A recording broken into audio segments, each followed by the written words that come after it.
guys, this is Anmol and you're watching Easy Code. Today guys, this is the second part of Guess the List webpage. If you haven't watched the first part of this project, then do watch it because I have discussed some important things right there. Now guys, let's test this webpage. Now I'm gonna enter a name Anna. Let's submit.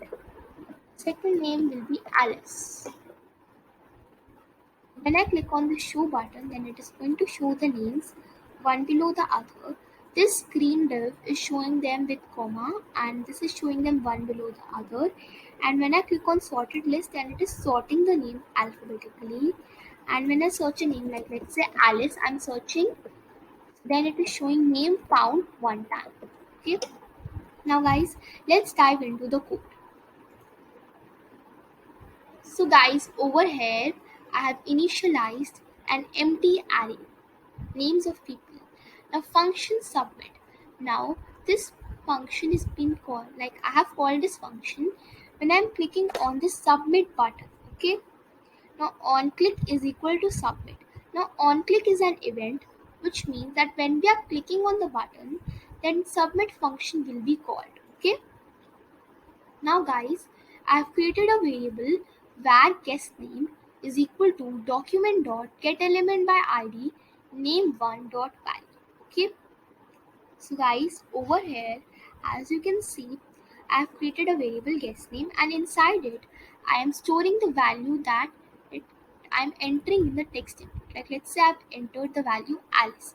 So this is basically extracting the value of it and storing it, and after the value is stored, it is going to push the value in the array. Okay. Now guys, I'm going to console this guest name variable and the whole array. Okay. Now guys, we have var length of name, so it equals to names of people. That's the array dot length. Okay. So length of the array is basically like how many names I have entered. Like over here, the names will be 2, but the indexing will be 1. Indexing starts from 0 and like the total elements will be 2. Okay. So guys, I have console that as well. Now guys, I have a code document dot get element by id display name dot inner html is equal to names of people. So basically in this div display name, the green div display name, I'll be showing names of people. Okay. So now you can see over here that the names are stored using a comma. Okay. Now guys, the code that you can see on line 16 toString, so toString also do the same thing. Okay, it also does the same thing.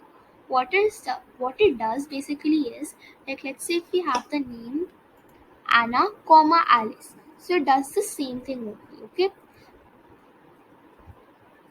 Now we are gonna move on to function show. Now variable I names of people dot join. So basically I'm going to join this break tag as I want the names to be displayed one below the other. Okay, as you can see on the pink div. Now I will be displaying it in the console. Now document dot get element by id p1, that is the paragraph 1. Okay, that you can see this red div. Okay.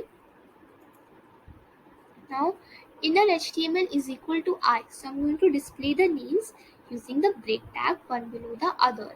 Now document dot get element by ID sort button dot style dot display is equal to block. Now this is basically used to show the button. I'll just show you the sorted list button. Okay. So it is just used to show the sorted list button. Alright. Guys, I'll just refresh the page. So guys, at the start, the sorted list button isn't visible, but let's say if I enter the name Anna, then Alice, I click on the show button, so the sorted list button is now visible. Okay. Now guys, function sorting. Let's have a look. What does this function do? Now names of people dot sort. So it is basically sorting the names in the alphabetical order. Then variable I names of people, and it is just consoling it. Document dot get element by id sorted. Now It is inner HTML dot I to string. Okay, so basically it is showing the sorted list with a comma, as you can see over here. Alright, now guys, we will move on to the very important function, that is searching. Now guys, I have taken a variable s equal to document dot get element by id s1 dot 1. Okay, so guys, you all must be wondering that what is s1, right? So guys, let me show you what S1 is basically. So guys, this text input, now the ID of this text input is S1. So basically this S1 is referring to the text input. Okay.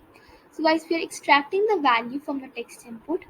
We are taking a variable found 0 and another variable j. Now console.log length plus names of people dot length. Okay. Now for, now we are using a for loop. Now you all must be knowing a for loop. I'll just describe it in a succinct manner to you if you don't know it. A for loop is a loop which has a starting value, an ending value, and incrementing or the decrementing value. In this case, it's the incrementing value. So the starting value of j is equal to 0.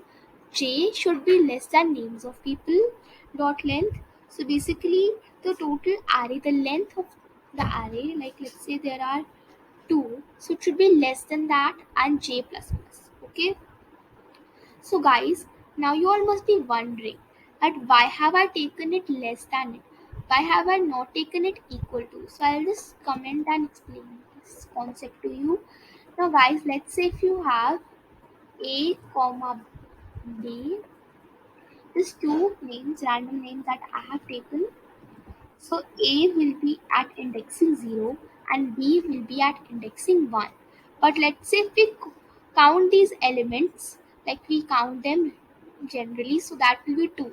So the elements are 2, but the indexing is 1. Therefore, we are giving it less than names of people dot length. Okay, names of people dot length is basically like how many elements are there in total. Like in general we count things, so same way we are counting things.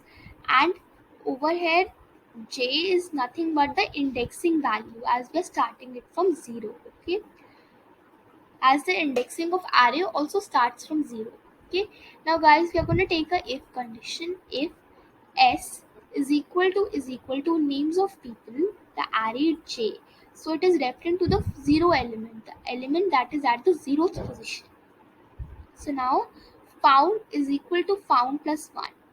Now it will go one more time. Now it will do j plus plus. So the value of j is 1 now. So j should be less than names of people dot length. It is already less. And then it will check once more. And now j will be plus plus. So j will be 2 now. But now j is not less than names of people dot length. So it will not go in this for loop. Now guys, I'll I'll do the code. Document dot get element by id p2 dot inner html name found variable, how many times it has found, and then times, like this text. And I'm also going to print it in the console. So guys, this was the code. I hope you understood it and I hope you liked this video. Please give this video a thumbs up and subscribe to my channel and share this video with all the other coders. Until then, bye bye.